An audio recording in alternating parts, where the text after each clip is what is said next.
Hello, friends.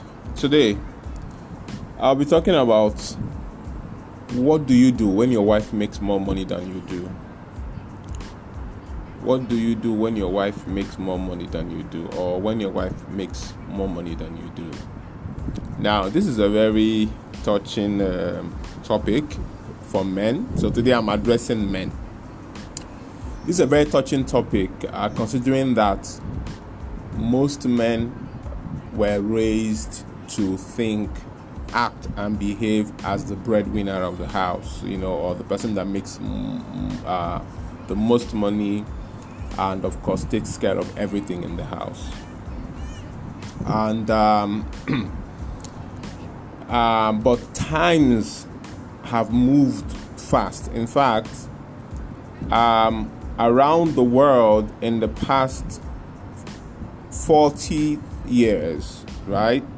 40 years, and in Nigeria in the past 20 years, the number of women that are gainfully employed and making a lot more money than some of their male counterparts have actually risen. In fact, within the past 20 years, many of the jobs that were readily available, were mostly targeted towards women. For example, call center agents for maybe telecom companies. So telecom companies employed a lot of women into those positions because it was believed that women are better at telecoms. Another part of the economy that really employed a lot of women was the banking sector, because a lot of the banks used a lot of women as marketing and sales agents, right? Because they felt men had the money, so young women were used as bait. Unfortunately, it's funny, but it is appalling. Pretty young women were used as bait to attract men to certain banks to come and put in their money. Now, there are a lot of other male-dominated jobs that were out there, right? In engineering, in tech. Tech is recently. Even tech now, when tech started, it was mainly men, but today a lot of women are coming into tech, But before the tech age came, right, there was this season where a lot of women got a lot of jobs. Women began to get more opportunities, and then it happened that there was a gap, and then a lot of women began to make more money than their age mates. Let me use the word age mates, age mates that were men. So this brought about a situation where a man that is trying to date a woman is unemployed, and the woman is employed, and this brought about a lot of a situation that has resulted to a lot of single men who are of marriable age, or married, who are of marriage age, not married, because they don't have resources to match the type of lifestyle that their age mates, who are women, are already used to, because of the kind of money they are making. What am I saying? Let me use Lagos for an example. So you live in Lagos, you're a young man, you maybe ASU strike plus all other things plus unemployment, you came out and you didn't secure a job early, or maybe you started a business, and your age mates, so age mates are people that are maybe 3 years younger or 3 years older in that space. Now your age mates, they have, they come out, they got juicy jobs in the banking sector, maybe from the banking sector they moved into consulting, or they moved into maybe telecoms or something else, right? So now she's making more money than you are making. Back in the days, women didn't really work, or they didn't have the juicy jobs that earned them more money. So men had it, and then there was a balance. There was this tilted balance that men were making more money than women. So in the homes of many of the millennial generations, a certain generation, men were seen as the breadwinner of the house. But we are in a time where more women have been empowered, more women have gone to school, more women have been given opportunities, and more women have taken opportunities, that are out there. And now we have situations where the woman is making more money than the man. In fact, in some situations, the man doesn't even have a work. Maybe he's trying to do a business by the side, or his job is not making enough and the woman is making more. So how do we navigate this particular situation? This thing is causing a lot of problems in homes. It is leading to some men committing suicide. Some men taking up coping mechanisms, that has, that could literally really lead them, down the drain. We've had situations where, some ladies will say, "Oh, I can never marry a man that is this or that is that, or that cannot take care of, that cannot match my lifestyle." So we've had a situation like that. In fact, the truth is, a lot of young women have I don't want to use the word missed out, because I feel that it's not a miss out, but a lot of young women have ended up not marrying someone they would have loved to marry because of money issues, right? We've had such a situation. We've had a lot of that is happening. A lot of young women, and I mean, it's okay for a woman to decide not to marry, right? It's okay, and it's also okay for a woman to say, "You know what, I can't marry someone who can match my lifestyle," right?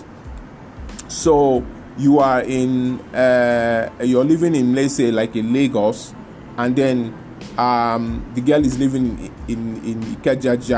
You're living in Okokomaiko or Ikotun or Ajegunle, or you are living in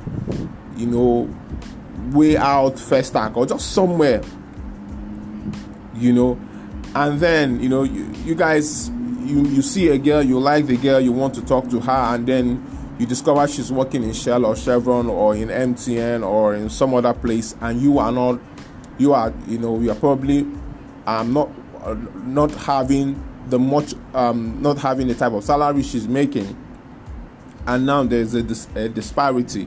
Now she's used to a certain lifestyle, and you are trying to manage yourself. I'm talking to men. So what do you do? This is a reality that is out there, and it would be nice for us to talk about it. Now, I'm going to speak from the experiences of a couple of guys that I know who had that type of situation.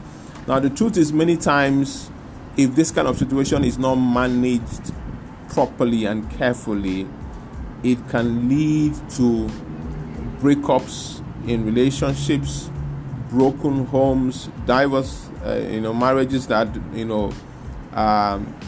end up bad. In fact, it is such that these days, if you are going to marry a woman, part of the questions that a marriage committee will ask you is, what are you doing?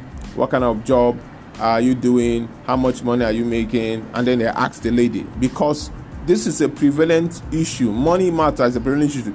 There is a difference between that someone is not making enough money and then that someone is not making at all. So and for some reason these two situations are always boxed into one, and it's not proper, right? it's always okay in society for the man to make more than the woman. I mean, nobody talks about it. In fact, people think it's the norm, but when the woman is making more than the man, it becomes a problem. It becomes a situation because the mindset is that the man should make more than the woman and provide everything. That is the mindset out there. But for some reason, when it's the other way around, nobody bets an eye, right? And also, it's also born out of that traditional concept of homes that many of us came from, where the father is the breadwinner, he's, the provider, and it has been taught in churches and all. But then again, we have a generation that is asking for equity and equality for women. That very popular saying, what a man can do, a woman can do better. We've seen women come out and do a lot much more in male-dominated spaces, which is a beautiful thing. Some men are arguing that because of that balance now that is out there, that men and women should contribute equally to the upkeep of the house, right? That is what some people are arguing. Some are of the opinion that whoever is making more should contribute more, and whoever is making, the other person can complement, right? Whether it's male or female. Now, this is the part where there's a lot of confusion. So the question is, how do you manage this kind of situation in homes? How do you manage this kind of situation so that it doesn't get out of control? And this is my submission. If a woman is making more than the man, it's not a bad thing. It becomes a problem where the man is not making efforts, where he's not putting in work, because jobs differ, skills differ, and then different types of skills pay differently. So there's always going to be a situation where one person is earning more, or one person is at an advantage, another person is not. Now it's left for the two people involved to sit down and understand their unique situation and talk it over on how to deal with it. And the truth is, the truth is, in homes, the man's money is our money, the woman's money is her money. Unfortunately, right? The man's money is our money, is everybody's money in the house, but the woman's money is her money. And with this, you see situations whereby the man is not making enough. The little one he's making, he's bringing it home to take care of the house, so he's not able to keep himself together, buy clothes or shoes for himself. The woman is taking the part that the man gives her, adds to what she has, and she's looking good. She's taking care of the children, and she's looking good. But the man is the total opposite of what the woman is looking like in terms of outward appearance. So it is very important that we begin to renegotiate the narrative, or renegotiate the terms of relationships and marriage and coexistence in families, because we have moved from the days where men were the breadwinners and sole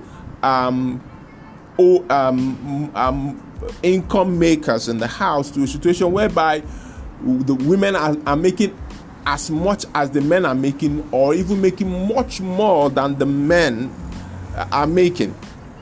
So because of that, we have to renegotiate that social contract and look at it again.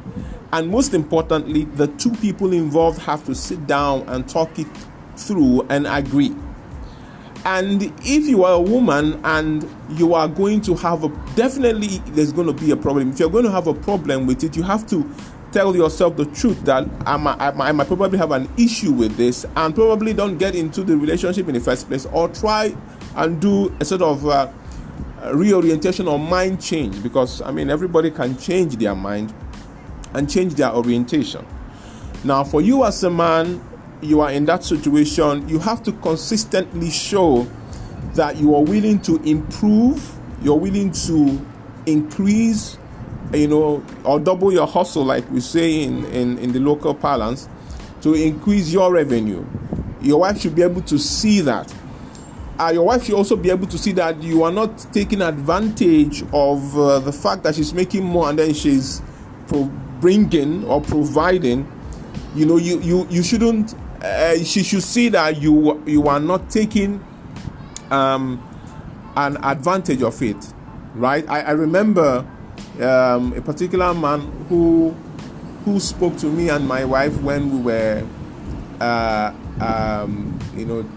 working on getting married, and he talked about how all the monies in the house comes to his account, and then comes in his account, and then he will now dispense to his wife and to every other person who needs resources. Now, this is not me trying to encourage that.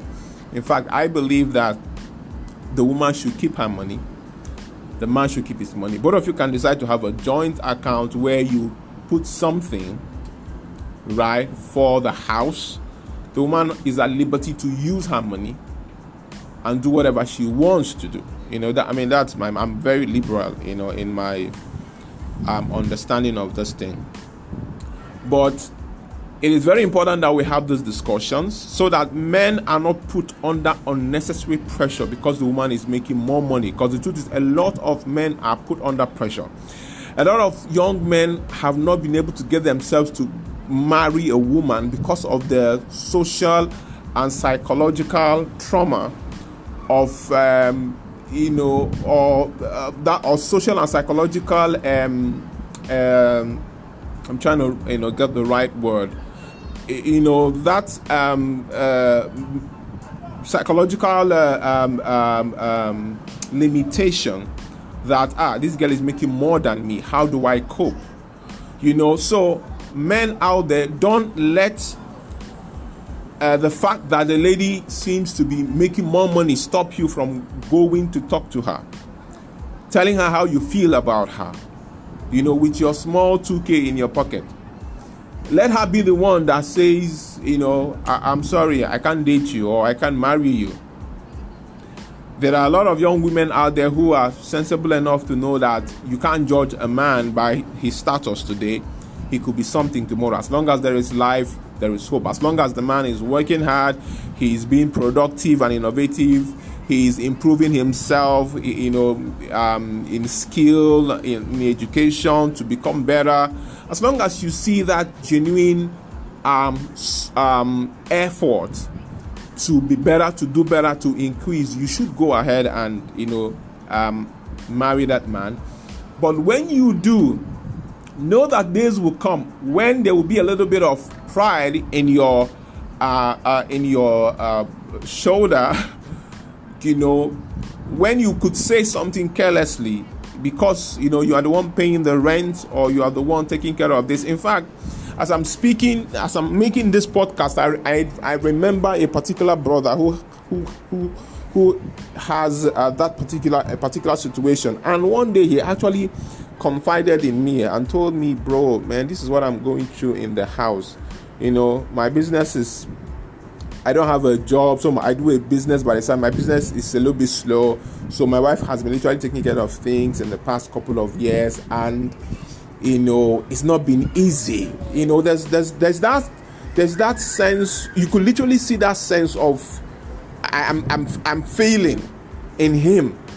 You could see it. You could literally see it. And I had to speak to him and said that I just encouraged him, because the truth is, in that situation, you don't really know what you want to tell a man. Because we all grew up within the cultural expression that says that the man is the head of the house. If you have been around church, been around traditional African homes, that is the mindset. So that brother, all I told him was to pray about it, and not let it get to his emotion, get to his mental health, because trust me, that thing can lead to the destabilization of a man's mental health.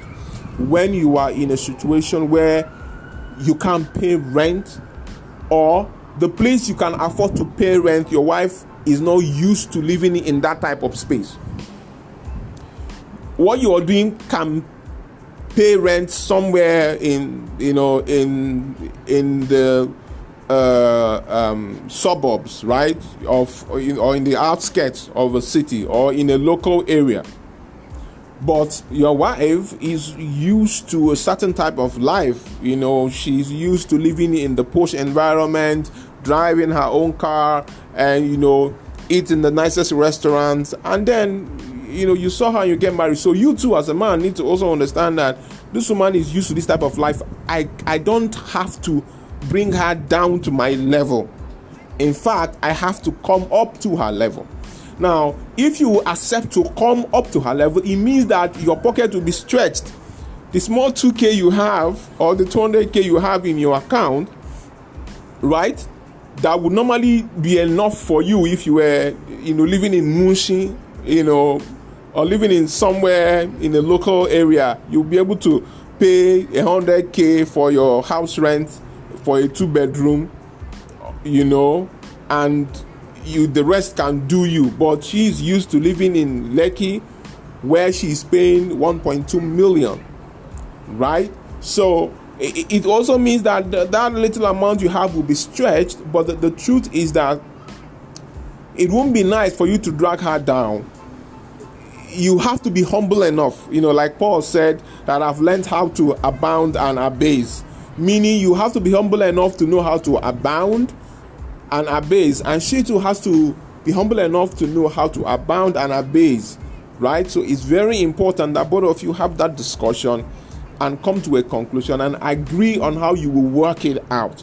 I believe that everything can be agreed upon via a communique, a discussion, an agreement, right? So if you're out there and you're a young man, you see a lady, you like her, but she has a certain life standard, and then you are thinking twice of whether to approach her and tell her how you feel about her or not, by all means, go ahead and do it.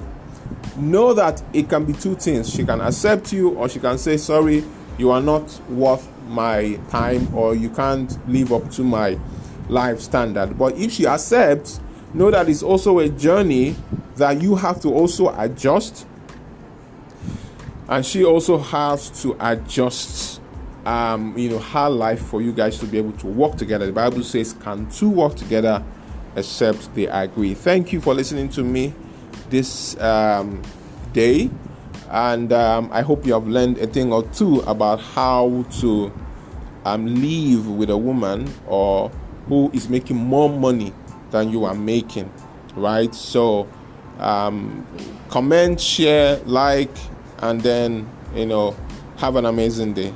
Bye.